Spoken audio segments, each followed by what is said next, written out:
Serious retired soldiers on Reddit, what was something that you saw or experienced that you never shared with anyone? My very first patient in Afghanistan was a 10 millionth girl. The father brought her to our gate asking for help. We checked her out, and she is literally missing all of the skin from shoulder blade to waist on her back left side, burned to the bone. Dad tells Terp that she tripped and got cut up by gravel. Clearly she is burned. I can smell it still today. I can remember the screech she made, the charred skin I had to remove, and that a hole just sat in the corner. Nothing I can do to right the situation other than do what I can for her. That single moment definitely set the tempo for the following 9 months. One of my best buds got drunk and fell off the barracks. They labeled it an accident. It was actually a suicide over a girl. I know, not too interesting, but I thought I'd share. Never told anyone. Always felt guilty. Not a retired soldier, but a naval hospital corpsman with a marine unit who deployed to Sangir Valley, Afghanistan in 2012. I've seen a lot of casualties in my short time in the Navy, but no amount of love tissue training could prepare me for my first no-shit trauma patient. It wasn't even one of my Marines who got hit. I was chilling at the battalion aid station with a group of other corpsmen getting osh together and talking about who would survive a zombie apocalypse when we got a call that we had a patient coming in. This was about 1 week into the deployment. We had just gotten to the FOB and the majority of us were pushing out to patrol bases the next few days. I was one of the most senior corpsmen there, HM3E4, so I was in charge of leading the team and treating this patient. We had a PA there, but he was more interested in sleeping and trusted out medical knowledge to be able to treat this patient properly. When the Vic came in, I ran outside to get a good look at the patient before he came in, and I was not expecting what I saw. He was an older gentleman, probably around 70, hard to tell, and he had stepped on an IED and had bilateral above the knee amputations. Tourniquets had been applied and bleeding controlled by the time he got into the base. My team attached monitors, applied secondary tourniquets, and got fourth access while I secured the airway. After what seemed like seconds, we had finished our first and second assessment and we were waiting in the bird when the Propac stopped reading any vitals. I remember looking down at the man and seeing that there wasn't any life in his eyes. We attempted CPR for a few cycles, but without blood products it was useless. I called it. We were removing all of the interventions we had done when we rolled him over, and I noticed a small incision below his buttock, and above where the tourniquet was applied there was a small slice where some shrapnel had flown up and severed his femoral. This was my team I was supposed to lead, and I killed this patient because I couldn't get level-headed enough to remember the simple things I learned in CTMTCCC. I have had many trauma patinates since that day, but this one sticks to me the most. I have stumbled upon shacks full of dead and dying people, had friends get shot and blown up, but my first casualty haunts me every night.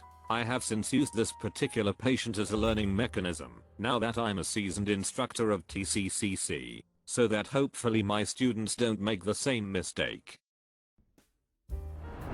I served in the military here in Finland as required by law, and there was this guy who chain smoked Alert, and we called him Skorsten. Swedish. Fortunately his father had killed his mom and then hung himself while Skorsten was young.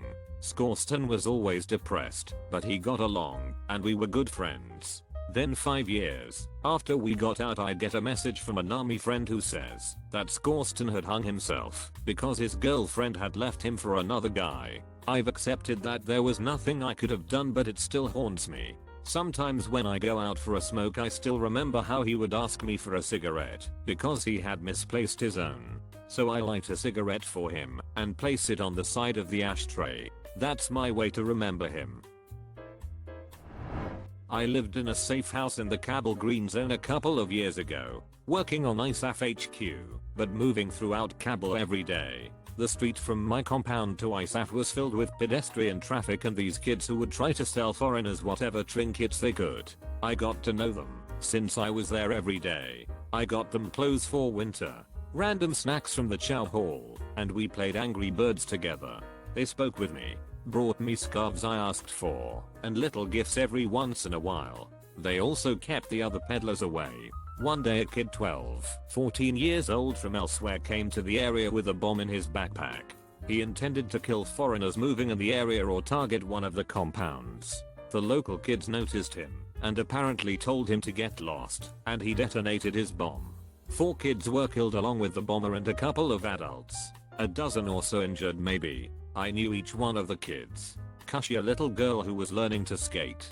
Noab, who, in my view of things, looked to have a hard crush on one of the other girls who was killed. Another boy had a brother a year or so older who looked just like him.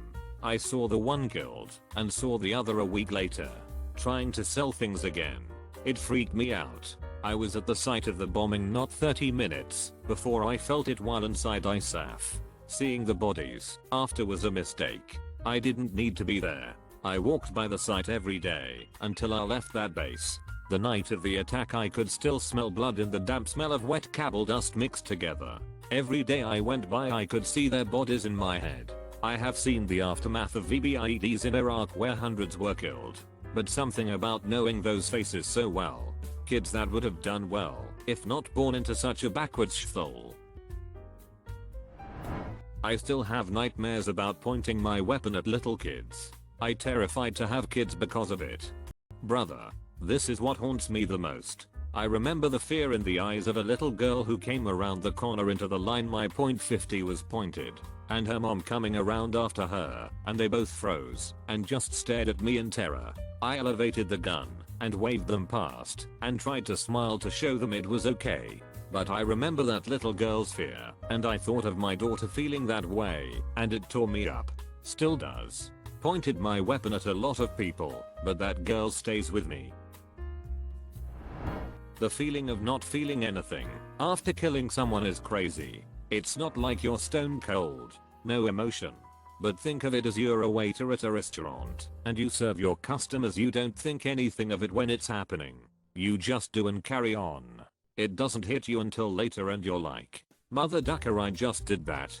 The emotion of everything is so bland when it happens, but so raw when you take a step back. Whenever you have a buddy that gets killed, yeah, it's scary, but it doesn't hit you until later. Every moment in that person's life had led up to that moment. It's concluded.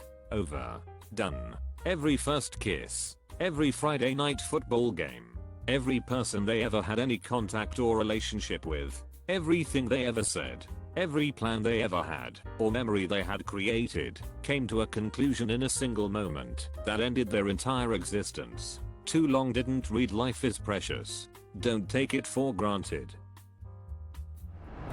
There was a dead Iraqi guy on the ground halfway covered with a blanket after he got shot. I saw a pack of smokes in his shirt pocket, and I remember reaching in there and taking them so I could hand them out to the guys. I even gave some to the other Iraqi prisoners we were watching at the time. It was one of the weird moments. Thinking about it, how strange would it be if your dead body was laying there and some guy came out and took your pack of smokes out of your shirt pocket? That morning, like most mornings, you put your smokes in your jacket and go out to face the day. You die and then some guy from another country casually takes them from you as you rot in the Sunday. Weird. I guess I never really tell anyone anything unless they were directly involved. I'll try to keep them short and sweet. My engineer unit was tasked with clearing a road that had been black status for 7 years. Midway in we get ambushed by a whole village on both sides. We nearly ran out of crew-served ammo that day. What really gets me about it is that just minutes before it all went down, a mother and her child ran to safety in a nearby building. And to my recollection there wasn't a single building we didn't hit with either Mark 19 or Polish strikers. We tore that village to pieces when it was over. It doesn't really bother me, but I do wonder how much more harm we did than good. On a lighter note, in basic training one of my battles was really chafing on his ass. He couldn't quite get the baby powder in his crack. He must have really trusted me because he asked me very discreetly and I obliged. So there I am, shooting baby powder into another guy's ass. Consider subscribing if you enjoyed this video, and if you want to see more of Reddit Universe.